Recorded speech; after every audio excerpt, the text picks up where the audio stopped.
¿Qué tal? ¿Cómo están? Buenos días. El día de hoy vamos a ver este tema que es una pequeña introducción al desarrollo inmobiliario. Normalmente cuando hablamos de este tema, pues hablamos de una cuestión como más técnica, más con números, etcétera. En esta ocasión lo único que vamos a presentar es un poquito de la introducción en el sentido de la motivación de la materia, es decir, quién es el desarrollador inmobiliario, por qué se considera él como el desarrollador inmobiliario, y qué otras partes están involucradas.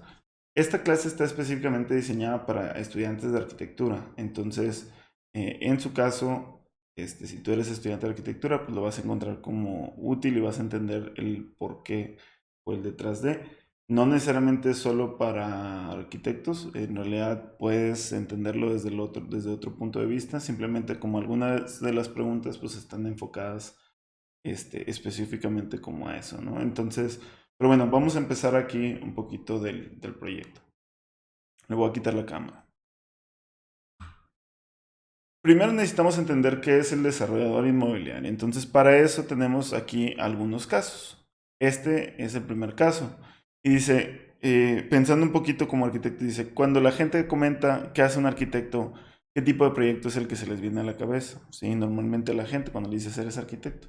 Entonces, el punto aquí es que el proyecto básico es pues la casa, ¿no? La vivienda. Entonces, cuando una persona le pregunta sobre un arquitecto, pues piensas en una casa, ¿sí? Entonces aquí tenemos la casa y el arquitecto. Ahora, si tú eres estudiante y lo piensas saliendo de la carrera, la posibilidad de hacer tus propios proyectos de arquitectura usualmente es complicado. O sea, aquí la pregunta es, ¿podrían ustedes hacer el proyecto de una casa y venderla? ¿Tendrían el capital o tendrían el dinero? Y la respuesta usualmente es no. Hay gente que me dice que sí, pero la mayoría de la gente o estudiante sale y no tiene el capital suficiente para hacer sus proyectos. Entonces, lo que termina haciendo el arquitecto en su modelo de negocios es que buscas un cliente que te contrate, ¿no? En el caso de, obviamente puedes trabajar para un despacho, pero como arquitecto en general en un despacho lo que haces es que consigues clientes, ¿no? Entonces, está el arquitecto que sabe hacer la casa, ¿sí? Pero necesitamos un cliente que nos contrate para hacer la casa. Este cliente usualmente tiene necesidades de espacio. Por ejemplo, aquí estamos representándolo con una pareja, con una mujer embarazada, como queriendo tener, o sea, como que próximamente van a tener un hijo, entonces necesitan una casa más grande, etcétera. Entonces, el cliente en esa necesidad de espacio va con el arquitecto para buscarle casa. Y muy probablemente es que el cliente ni siquiera quiere un arquitecto. Lo que quiere es un constructor, quiere alguien que le construya la vivienda. El hecho de tener un arquitecto como diseñador, pues de entrada, en mucha de la gente no conoce esa distinción, consideran que es lo mismo, ¿no? Entonces, tenemos la liga del cliente, el arquitecto de la casa, pero en realidad el arquitecto no es un arquitecto, lo que quieren es un constructor, ¿sí? Eh, la otra cuestión es, ¿ustedes creen que el cliente tiene dinero para construir su casa? Y esa es otra clave importante. Muchas veces el cliente tampoco tiene dinero para pagar los servicios del constructor. Lo que termina pasando es que necesitan conseguir un financiamiento. Ese financiamiento, cuando es de vivienda, se conoce como una hipoteca y eso va a financiar el proyecto. Una hipoteca en realidad, término técnico, es cuando ya se tiene la vivienda completa. Usualmente el crédito para vivienda nueva tiene más complicaciones, pero vamos a suponer para fines prácticos y para entender que nos referimos a esto. Entonces, tenemos un nuevo involucrado que es el banco, que les hace un préstamo a través de una hipoteca al cliente, quien va a construir una casa, ¿no? Entonces, en este caso, el caso uno, el desarrollador inmobiliario es el cliente, ¿sí?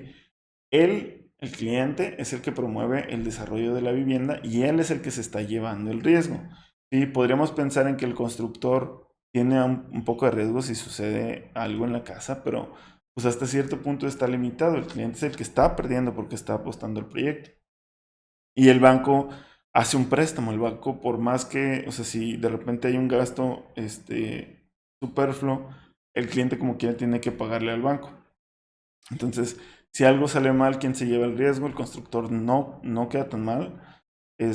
Perdón, queda mal, pero no le pierde tanto, o sea, en realidad no pierde mucho. Y el banco hizo el préstamo, la deuda ahí sigue.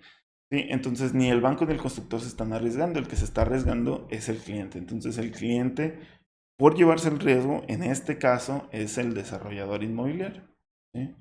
Entonces, el riesgo es del desarrollador, ese es el punto al que quiero llevar. Si el desarrollo sale bien, el desarrollador está recompensado por su utilidad. Si algo sale mal, el desarrollador es el que pierde. Él lleva el riesgo, puede ganar o puede perder. Tenemos un segundo caso, ¿sí? Para emplear un poquito más esa situación. En donde decimos, bueno, ¿qué pasa cuando la familia ya es mayor? Entonces, es el mismo cliente, la casa, pero ya pasaron muchos años. Sí, el cliente se hizo de capital, aparte la casa subió de precio. Entonces ya tiene la casa muy grande, los hijos ya se han ido y decide vender su casa, ¿sí? Entonces, ahí tenemos otra situación. El cliente, pues vende la casa a cambio de dinero, ¿sí? Y con eso compran otros 3 terrenos. Entonces, vende la casa y compra 3 terrenos. Entonces, una de las casas, perdón, uno de los terrenos lo van a usar para construir su casa y los otros 2 los van a usar para construir y vender. Sí, van a hacer un negocio ahí con esos terrenos. Eh, entonces, igual necesitan del constructor, van con el constructor y le dicen, oye, queremos hacer 3 casas, ¿sí? Pero el constructor ahora sí ya les dice, ¿sabes qué? Yo necesito un proyecto de diseño porque ya son bastantes, no es algo tan chiquito, ¿no? Entonces ahora sí usamos el servicio de un arquitecto. También volvemos a necesitar financiamiento. ¿Por qué? Porque pues acaban de vender la casa, tuvieron dinero y compraron los terrenos, pero no tienen todo el capital. Entonces van con el banco y el banco les dice, ¿sabes qué? Aquí está, yo les presto, ya tienes más activos, ya tienes más historial, etcétera. Entonces va un préstamo para construir. Entonces el banco provee de dinero a los clientes, ¿sí? A esa edad, la familia usualmente ya tiene activos que respalden los préstamos, es decir, ya es más fácil que el banco les preste hasta cierto punto, ¿sí? Entonces no hay problema por el préstamo. El constructor pues dice, ¿sabes qué? Vamos a empezar con la primera casa y ahí no hay problema, ahí la construcción es relativamente sencilla porque el cliente está decidiendo su diseño para su vivienda. Es decir, está construyendo lo que él va a vivir. El problema está con las otras 2 casas. ¿Sí? ¿Por qué? Porque en ese punto ya no tiene que pensar en sí mismo, sino que ahora debe de estar pensando en los compradores. ¿Sí? Entonces, en este caso, estoy poniendo igual cuestiones de necesidad. El cliente ya está pensando en otra situación, ya no está pensando en nada más vivir él y de hecho ya no tiene hijos. En el caso habíamos dicho que ya estaban viviendo solos. En cambio los compradores sí, los compradores tienen una necesidad diferente a la del desarrollador porque en este caso quieren una vivienda más grande, quieren espacio para sus hijos, etcétera, ¿no? Entonces de entrada aquí la complicación ya se vuelve una situación más compleja porque el cliente lo que está haciendo ahora es pensar en las necesidades de otros usuarios. Como arquitecto es muy común que nos enseñen a pensar en las necesidades de la persona que está viviendo que va a vivir la casa o que va a usar el espacio, ¿no? Pero hay que pensar que hay 2 necesidades siempre. Una es la del cliente, ¿sí? Como quién nos contrata y qué nos está solicitando como servicio, y otra es la del usuario final. En este caso ya se empieza a hacer esta distinción. ¿Sí? Entonces ahora tienen que cuidar el diseño para la casa para los posibles compradores, lo que estábamos diciendo. Entonces, repitiendo en este caso, el cliente pues ya no se vuelve el cliente, ¿sí? El cliente es el desarrollador. Está financiando el proyecto, está contratando distintas partes para hacer distintos servicios, está pensando en un producto que no es para él, sino que es para una persona externa, es decir, los compradores. Ya se vuelve un poquito más a lo que normalmente llamamos un desarrollador inmobiliario. Entonces, en el mismo caso, el desarrollador es el promotor, es el que está promoviendo la creación de la vivienda y él es el que se está llevando el riesgo. En caso de que algo suceda por la inversión, en caso de algo suceda por la casa, el que se está arriesgando, ¿sí? Es el desarrollador. El banco tiene la deuda con el desarrollador, ¿sí? Entonces se tiene que pagar. El arquitecto está deslindado con únicamente hacer los planos. El constructor sí tiene algo de riesgo porque pues, de él depende que haga bien el trabajo por cuestiones de seguridad, etcétera. Pero los compradores, si no les gusta la vivienda, pues no compran ahí y se van. Entonces, el que se está arriesgando a que sí les guste, sí sea un producto bueno, es los clientes aquí, el desarrollador en este caso, ¿no? Entonces, esta idea del promotor con el riesgo es importante y ese es el punto principal. El desarrollador tiene el compromiso con el banco. Si la casa no se vende o no se renta, él es el que tiene el problema. ¿Sí? Vamos ahora al último caso, que es el caso 3, que tiene un poquito más de complejidad. En este caso 3, ¿sí? Ya vamos a hacer el desarrollador como una empresa, es decir, ya no lo vamos a hacer como una familia. Entonces tenemos al desarrollador institucional, que es el típico desarrollador que nosotros pensaríamos que está de por medio, ¿sí? Entonces, y quiere hacer un proyecto. El desarrollador dice, ¿sabes qué? Yo quiero hacer un proyecto, aquí está lo que queremos hacer, quiero hacer un proyecto de usos mixtos. Entonces el proyecto de usos mixtos tiene oficinas, tiene viviendas, tiene locales, ¿sí? Usualmente el desarrollador tiene un terreno para trabajar o si no busca quién aporte el terreno y obviamente el terreno tiene un costo, si no es que uno de los más grandes costos de un proyecto, ¿sí? Entonces necesitamos a los propietarios que tienen los terrenos que aporten el terreno o que vendan el terreno, ¿no? Depende del trato, de cómo se hace la negociación. Como es un uso mixto, el desarrollador tiene que saber a quién se lo va a vender o rentar. Entonces, de entrada, los compradores, quiénes rentan locales, quiénes compran vivienda o quiénes rentan vivienda y quiénes rentan oficinas. Entonces, ya no se vuelve un tema donde el cliente sea un solo comprador, sino se vuelve un tema donde un local comercial lo puede rentar un restaurante, una farmacia, una tienda de conveniencia, un banco. La vivienda puede ser rentada, puede ser comprada, qué amenidades tendría. La oficina también, qué espacio necesita, va a ser amueblada, sin amueblar. Entonces, el proyecto ya se vuelve una situación de quién me lo va a comprar, quién me lo va a rentar.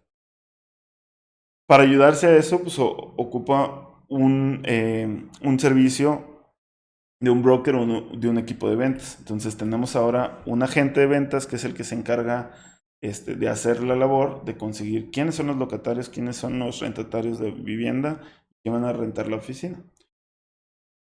A su vez, se apoya del abogado, ¿sí? De agencias de marketing y agencias de inteligencia. Entonces el desarrollador dice, bueno, yo necesito entender quién me va a ayudar con las escrituras de las casas que voy a vender, ¿sí? O de los contratos de renta que voy a hacer.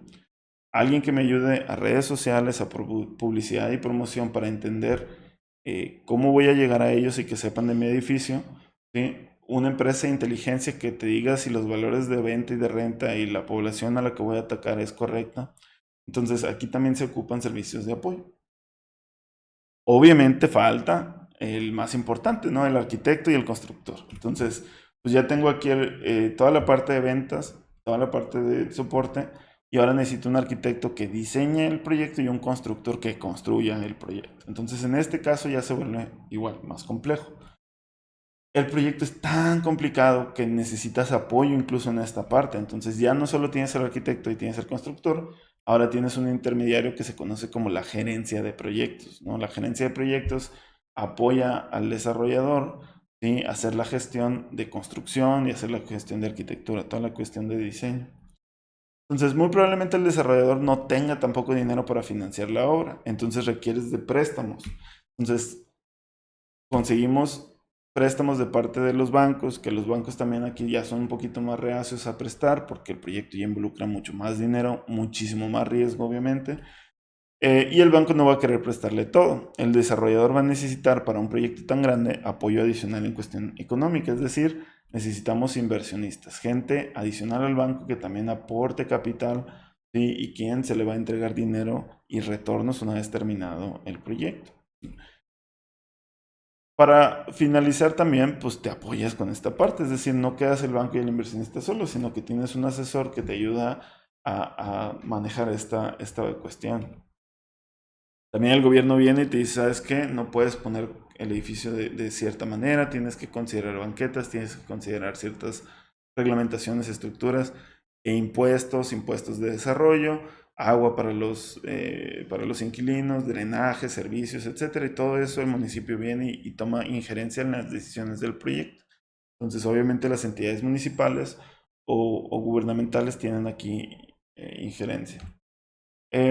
Y entonces pues te apoyas con un gestor que te ayuda a hacer esta labor de tratar con el municipio y entender qué son los requerimientos y cuáles son las factibilidades que se tienen que lograr, etcétera, para que pueda ser aprobado y que el gobierno nos permita hacer ese desarrollo. Entonces, si se fijan ahora la cantidad de apoyo que se tiene, a diferencia de cuando estaba empezando, que nada más era alguien que quería hacer la construcción de su casa, es muy diferente, ¿no? El nivel de complejidad al que llegan los proyectos inmobiliarios son tales que requieren de todos estos servicios.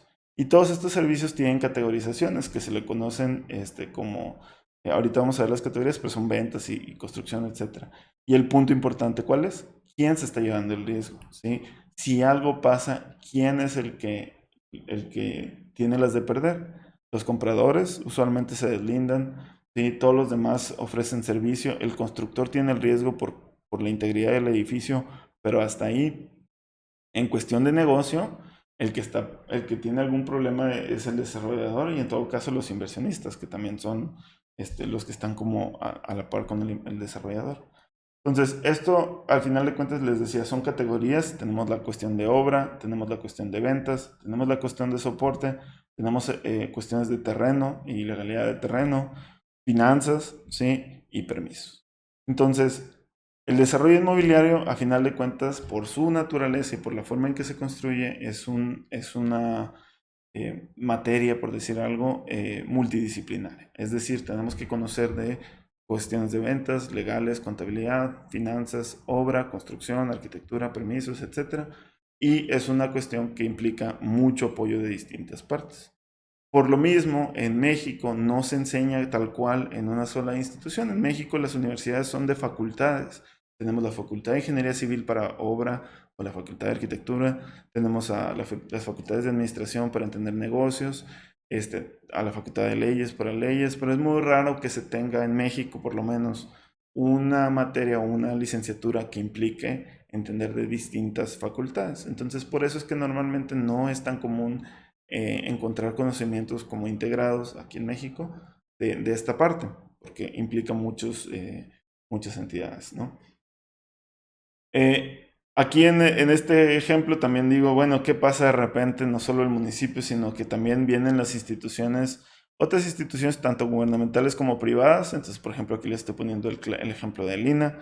Sucedió para un caso de un proyecto hace unos años que también, si una cuestión es histórica, si una cuestión es cultural, también tiene como injerencia, ¿no? Entonces, por eso es que lo pongo aquí un poquito aparte, pero pueden ser cuestiones como desde públicas o pueden ser gubernamentales o pueden ser particulares también que hayan como tenido injerencia.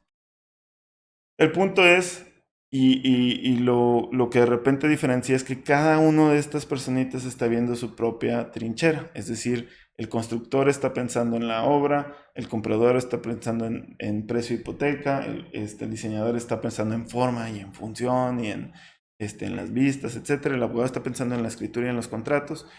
El desarrollador, sin embargo, es el que debe tener la visión completa del proyecto. Él debe de estar enterado y entendiendo de todas las partes que se compone el proyecto, ¿sí? Porque donde alguna se empiece a derrumbar, se derrumba toda la obra, ¿sí? Figurativamente hablando. El punto es ese, ¿no? Es una cuestión totalmente multidisciplinaria, perdón, y que aparte tiene el riesgo centrado en una sola persona o en una sola institución, que es el desarrollador inmobiliario. El desarrollador gana porque se está llevando el riesgo, ¿sí? Entonces el riesgo a final de cuentas es lo que compensa la inversión. Si todo sale bien, el desarrollador gana, pero ¿y si sale mal? No sé si han conocido algunos desarrollos que hayan salido mal en cuestión y que estén ahí a media obra. A veces sucede eso, son menos conocidos o peor aún, proyectos que se construyen, que no se rentan o no se venden, también son como cuestiones como un poquito menos famosas que los proyectos que salen bien. Entonces, ese es el punto. Son tantos los participantes y tanto la concentración de riesgo que el promotor por eso tiene cierta ganancia y cierta utilidad, ¿no? No necesariamente este, quiere buscarla a toda costa, sino que tiene que hacer que todo funcione y todos los engranitos juntos trabajen en sí para lograr el proyecto. Entonces comparen eso contra el proyecto inicial, el banco con el cliente, con el constructor de la casa. Y normalmente hasta ahí es donde como arquitectos a veces conocemos, hay que entender con paso del tiempo cómo funciona todo este esquema para poder ser mejor involucrados, ¿sí? Entonces, esto es qué es el desarrollo inmobiliario, esta es la introducción, obviamente hay cuestiones más técnicas que podemos ver, pero es simplemente para abrirnos un poquito el panorama y poder empezar la discusión. Ahí están nuestros datos de contacto. Si tienen alguna duda, nos pueden contactar. Y pues listo. Muchas gracias y platicamos después.